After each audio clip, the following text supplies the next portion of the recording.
May 25, 1941, North Atlantic. The sea was calm above, but inside the steel belly of German U-557, every man had stopped breathing. A single sound had sliced through the hull, unnatural, metallic, deliberate. Ping.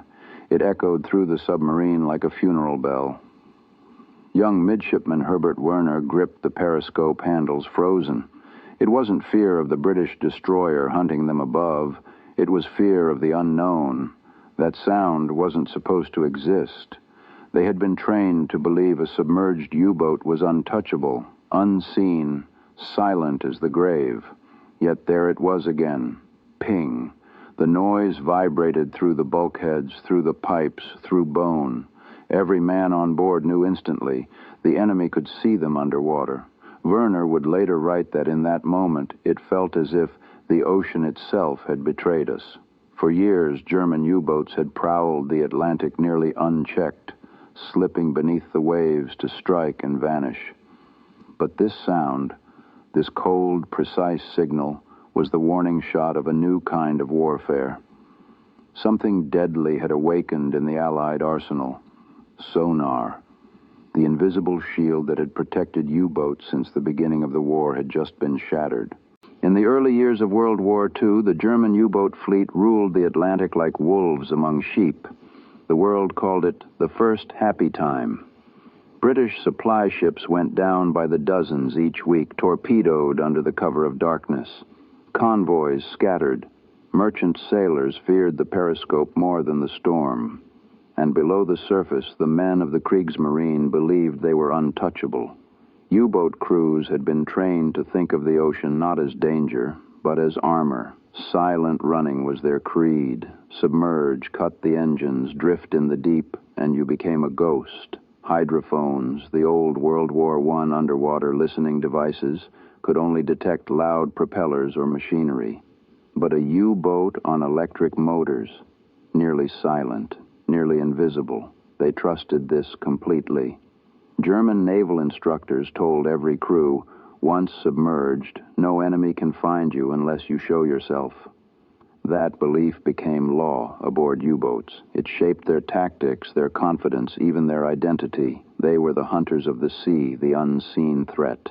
Funkmatt, radio operator Wolfgang Hirschfeld, serving aboard U-109, later wrote in his diary, "We believed we were shadows beneath the waves. The British searched blindly while we slipped past them. We thought nothing could touch us once we were under. But that certainty, that faith in invisibility, was built on a lie they didn't yet know existed."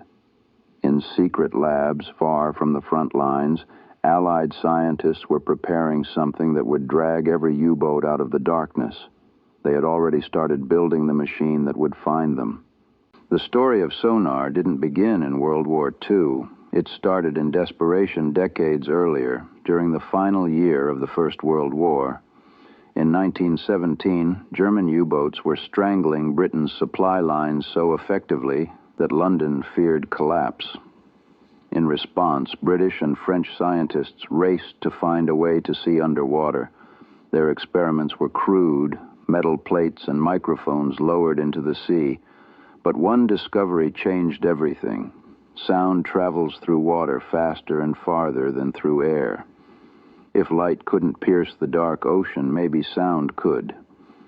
By 1918, researchers built the first working prototype of what would one day be called sonar. The British Navy referred to it as ASDIC, a code name meant to disguise its purpose. It transmitted a pulse of sound that bounced off solid objects and returned as an echo. Suddenly, submarines were no longer completely invisible. But the war ended before ASDIC could be perfected. Funding dried up. Military leaders lost interest, except for a few stubborn engineers who kept working in coastal labs long after the guns fell silent. During the 1920s and 30s, those engineers refined the design. At the Royal Navy's anti-submarine school in Portland, codenamed HMS Osprey, they built a new generation of ASDIC equipment. Operators learned to detect echoes and measure range by timing the return pulse. The early models could only track direction and distance, not depth, but it was a breakthrough. By 1928, ASDIC was installed on British destroyers. Admirals were so confident in it that by 1939, on the eve of World War II, the Royal Navy believed it had solved the submarine problem entirely. They couldn't have been more wrong. The system was still primitive, limited to ideal weather, shallow water, and only short bursts of scanning. Worse, it had a fatal flaw the Royal Navy didn't fully understand, a dead zone that made it blind at close range. So when German U-boats returned to the Atlantic in 1939, ASDIC wasn't ready. It was about to be outsmarted, outmaneuvered, and temporarily defeated. At first, U-boat commanders laughed at Allied anti-submarine tactics. British destroyers swept the seas with confidence, dropping depth charges wildly and wasting ammunition while German submarines slipped away in silence. ASDIC did little to slow them. The early years of the war belonged to the wolf packs. But in 1941, a new phrase began circulating among U-boat crews. Der Klang, the sound. It came without warning, a hard metallic click that echoed inside the hull. Some compared it to stones hitting steel. Others said it sounded like someone tapping on the boat from outside, like death knocking to be let in. It was ASDIC, but the Germans didn't know that yet. Lieutenant Herbert Werner, just 22 years old on his first patrol aboard U-557, would never forget the first time he heard it. His boat had just reached periscope depth, stalking a convoy south of Greenland, when the noise began. Ping, ping, ping. The rhythm quickened. The sound grew sharper, closer. Every man on the boat froze. That was when they understood. This was no natural sound. It wasn't machinery, it wasn't a whale, it wasn't ocean current. It was a signal, directed, intentional, hunting them. Werner later wrote, "Greater than in that moment, we knew we were not alone in the deep. Someone above could see us, though no human eye could reach us." Panic remained unspoken, but it spread through the submarine like smoke. If the British had found a way to locate U-boats underwater, everything Germany believed about submarine warfare was a lie. And the hunter had just become the hunted. The captain gave no speech. There was no time. Dive. 200 meters. Schnell. The electric motors hummed to life as U-557 slid deeper into the blackness. The crew moved like a machine, closing valves, sealing bulkheads, cutting off non-essential power. Silence was their last defense. But the sound followed them. Ping, ping, ping. The British destroyer above had locked on and was closing fast. The hull groaned as seawater pressure crushed against the steel. Paint flaked. Condensation dripped from every pipe. Inside the cramped control room, men stood shoulder to shoulder, sweat running down their backs despite the freezing Atlantic water outside.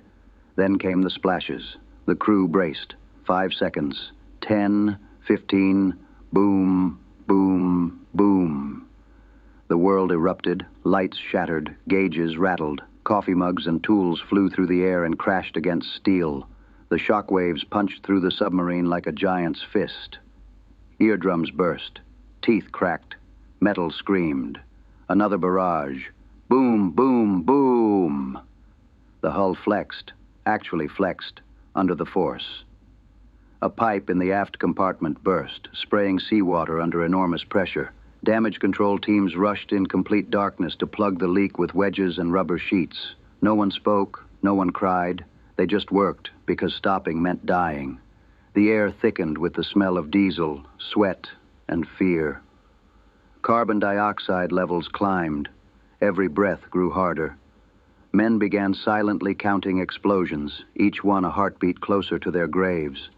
Hours passed. 7 hours of relentless depth charging. The destroyer above didn't lose them, not once. The pings never stopped. When the attack finally ended, U-557 surfaced slowly, cautiously, like a wounded animal. Men staggered out onto the conning tower, gasping for fresh air. Some collapsed, some vomited, some simply stared at the sky in silence, as if seeing it for the first time. They had survived, but the myth of U-boat invincibility had died below with them. Sonar may have found them, but it didn't kill them. Not yet. In 1941 and 1942, U-boat crews began learning the patterns of this new enemy technology.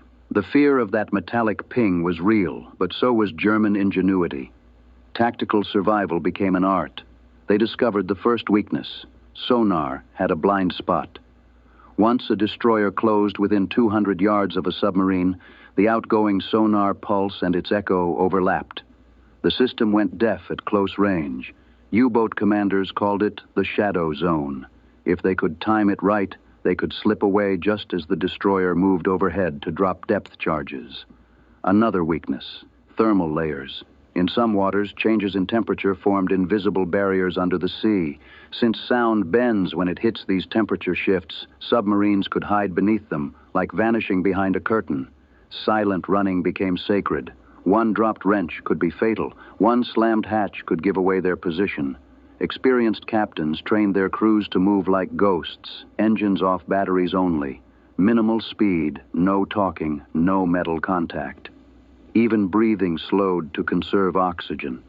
Some learned to hide inside the convoy itself, slipping between merchant ships where engine noise masked them from sonar. Others used the chaos of storms. Heavy seas crippled sonar effectiveness to evade escorts and re-emerge for attack. Meanwhile, German engineers perfected passive listening systems instead of active sonar. The Gruppenhorchgerät, GHG, a razor-sharp hydrophone array, could detect convoys up to 100 kilometers away without making a sound. It was brilliant technology, just pointed in the wrong direction. Germany still believed submarines should hunt, not hide. They had no idea a storm of technology was coming that would make hiding impossible. For a time, U-boats still ruled the Atlantic. But while they celebrated victories at sea, a quiet revolution began in Allied laboratories. In September 1940, Britain did something extraordinary. It handed over its most secret sonar technology to the United States, completely for free. Not to buy favor, not for politics, but because Britain knew it might not survive without help. British engineers arrived in Washington with crates full of ASDIC equipment, blueprints, notebooks, even parts stripped straight from Royal Navy destroyers. They taught American scientists everything they had learned so far. How sonar beams warped in salt water, how false echoes fooled operators, how submarines hid beneath temperature layers. The United States didn't just accept the knowledge, they industrialized it.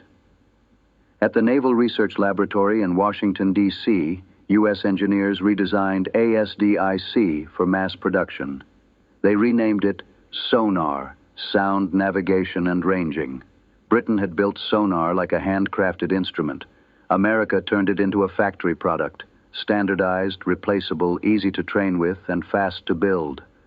By early 1942, U.S. shipyards began launching destroyer escorts equipped with sonar faster than Germany could sink them. Every new warship in the Allied fleet carried the technology. Convoys that once sailed with only a few escorts now moved with full hunter groups, each one guided by sonar. The Atlantic was changing. The hunters were multiplying, and for the first time, sonar wasn't just a defensive tool. It was evolving into a weapon. By 1943, sonar was no longer a crude detection tool. It had become a precise hunting instrument. 3 major innovations changed the balance of the Atlantic forever. 1. Faster scanning. No more blind spots.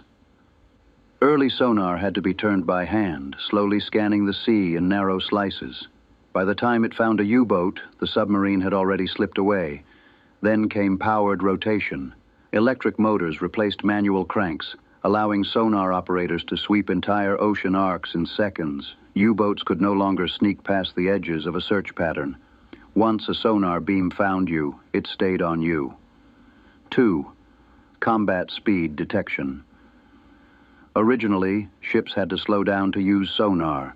More speed meant more noise that ruined the sonar signal. German commanders used this flaw to outrun detection. but new streamlined sonar domes made from steel replaced noisy canvas housings. Now Allied destroyers could race at 20 knots, attack speed while maintaining a sonar lock. Suddenly, U-boats couldn't outrun detection anymore. 3. Precision kill tracking, the Type 147 breakthrough. Then came the weapon that changed everything. Type 147 ASDIC. Earlier sonar only revealed a submarine's direction and distance, not depth. U-boats could dive to escape depth charges, but Type 147 fixed that. It tracked submarines in 3 dimensions, bearing, range, and depth, simultaneously. Submarine captains couldn't believe it. Depth charges suddenly exploded exactly at their running depth. 200 meters, 280, even 300.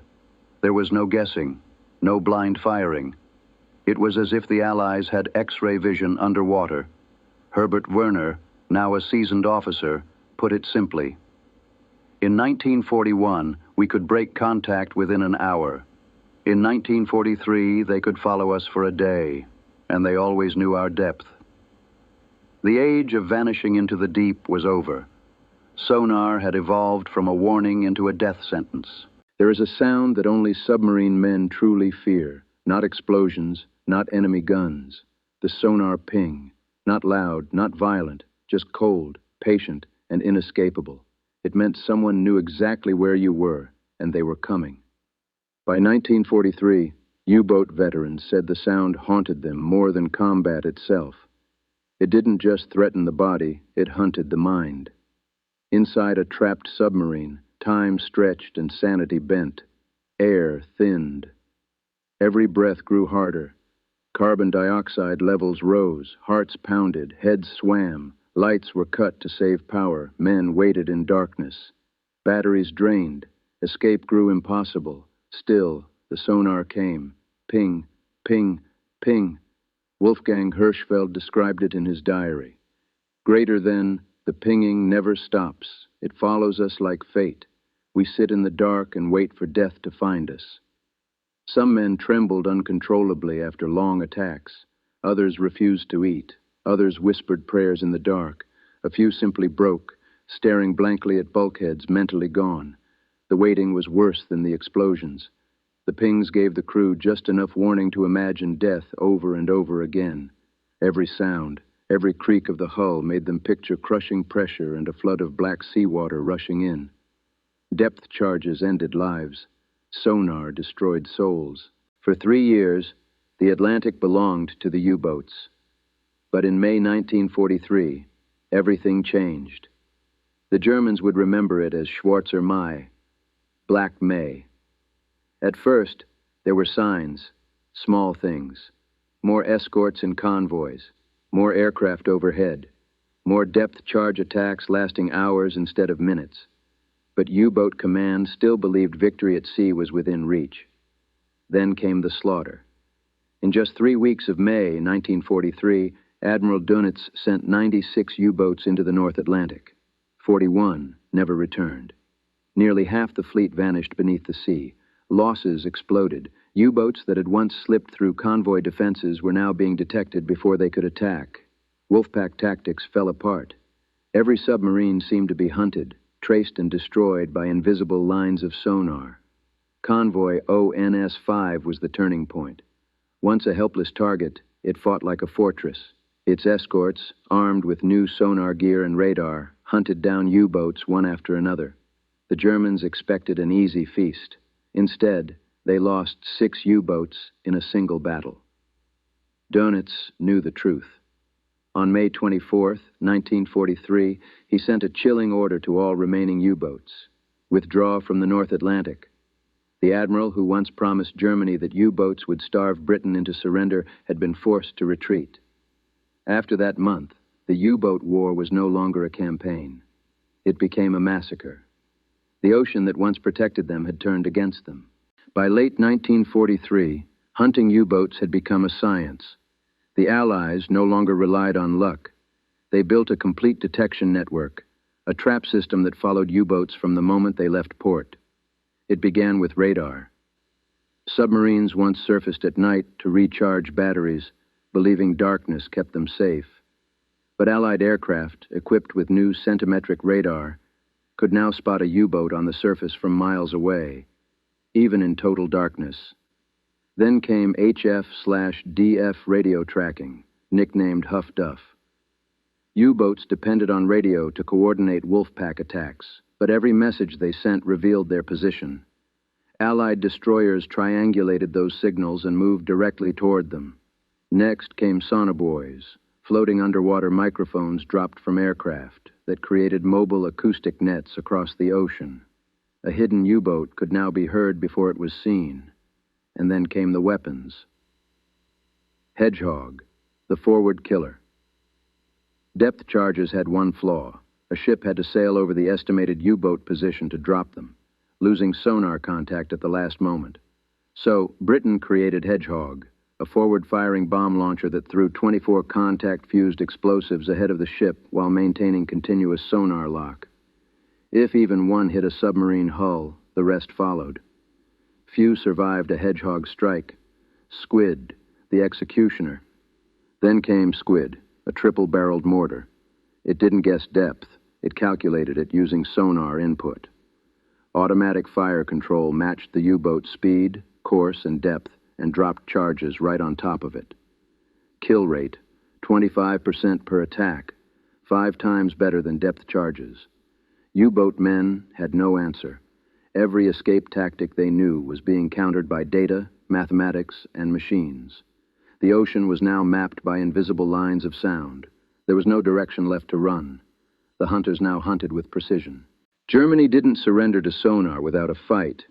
Their engineers scrambled to find ways to confuse, evade, or defeat Allied detection. But every new solution failed, either in design, in reality, or in battle. 1.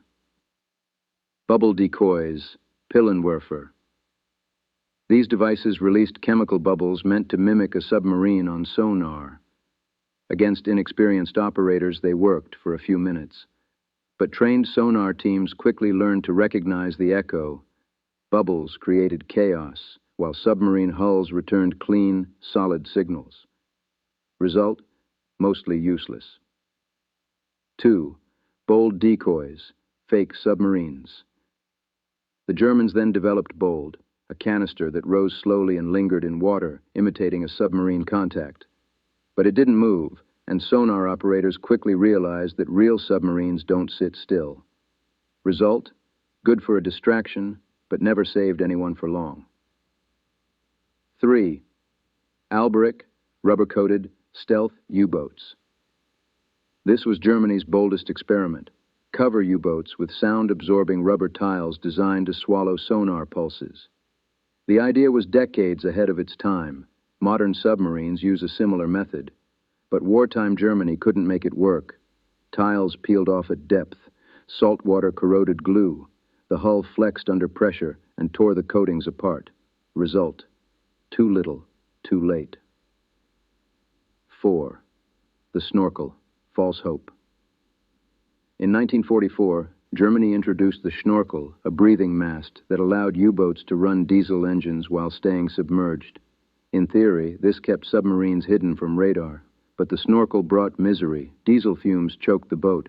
Valves slammed shut underwater, causing painful pressure shocks. Waves flooded the air intake, and worst of all, Allied radar could still detect the snorkel head. Result, more suffering, no safety. Every German invention came too slowly, in too few numbers, or was outmatched by rapidly evolving Allied sonar. This wasn't just a failure of equipment, it was a failure of time. While Germany tried to react, the Allies were already years ahead. With the U-boat fleet being torn apart in the Atlantic, Germany made one final gamble, a new kind of submarine. Faster, quieter, deadlier. It was called the Type 21 Electroboot, and it looked like something from the future. Unlike earlier U-boats, which were really surface ships that could submerge briefly, the Type 21 was built to live underwater. It had a smooth hydrodynamic hull, no deck gun, triple the battery capacity, and an advanced propulsion system that could reach 17 knots while submerged, faster than some Allied destroyers. Inside, Hydraulic reload systems allowed it to fire 18 torpedoes in under 20 minutes, 3 times quicker than any submarine in the war. Its engines were mounted on rubber blocks to reduce sound. The hull was coated in experimental sonar-absorbing material. It even had an advanced snorkel system designed to avoid radar detection. On paper, it was terrifying. Had it appeared in 1942, the Battle of the Atlantic might have ended very differently, but it didn't. By the time the Type 21 entered the water in early 1945, Germany was already collapsing. Allied bombers attacked submarine factories daily. The rushed modular construction of Type 21 boats caused leaks, electrical failures, and cracked welds. Most never made it to sea. Only 2 Type 21 submarines ever went on combat patrol, and not one torpedo was fired in anger. The electroboot was not a weapon. It was a what-if, a final shadow of what German engineering might have done had war not strangled it first. When the war finally ended in 1945, the U-boat fleet did not return home in triumph. It limped back in pieces, shattered, hunted, and defeated by a weapon most of its sailors had never truly understood. Of the 40,000 men who served in German U-boats, 30,000 were killed. Survival rate, 25%. Highest casualty rate of any service in World War II. Those who survived carried the sound of sonar with them for the rest of their lives. Herbert Werner, once a young officer aboard U-557, was one of only a handful of commanders whose submarines survived the war intact. He spent 2 years in a British POW camp before emigrating to the United States in 1952.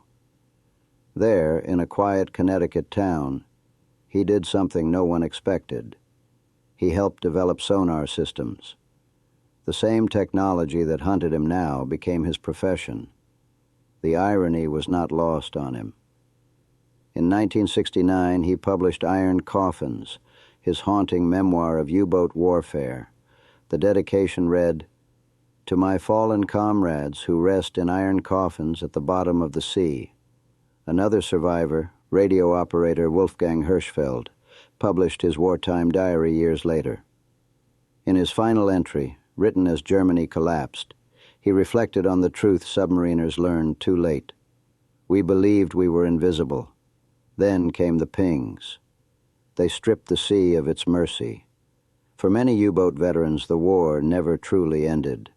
Crowded inside metal tombs beneath the sea, hunted without warning, crushed by pressure and silence, their battlefield followed them into memory. Even decades later, when veterans met again, they always spoke of the same thing. Not torpedoes, not convoy battles, not victory or defeat. They spoke of the sound, that terrible metallic ringing that echoed through steel hulls and broke the myth of U-boat invincibility forever. Ping. The Battle of the Atlantic was not won by a single weapon, army, or nation. It was won by a revolution in technology. When sonar matured, the oceans were no longer a sanctuary. The once invisible U-boats that terrorized the seas were dragged into the light, not by sight, but by sound. Sonar turned the tide of World War II. It protected the supply lines that fed Britain. It kept American troops moving to Europe. It made D-Day possible, and it wrote a new rule in warfare. No weapon stays supreme forever. After 1945, every navy on Earth studied what had happened to the U-boats. The Soviet Union built quieter submarines. NATO built stronger sonar. The underwater arms race that began in World War II continues today across every ocean. The lesson paid for in 30,000 German lives still echoes. Stealth is temporary. Detection is inevitable. Technology always evolves. The U-boat war began with silent hunters stalking the seas.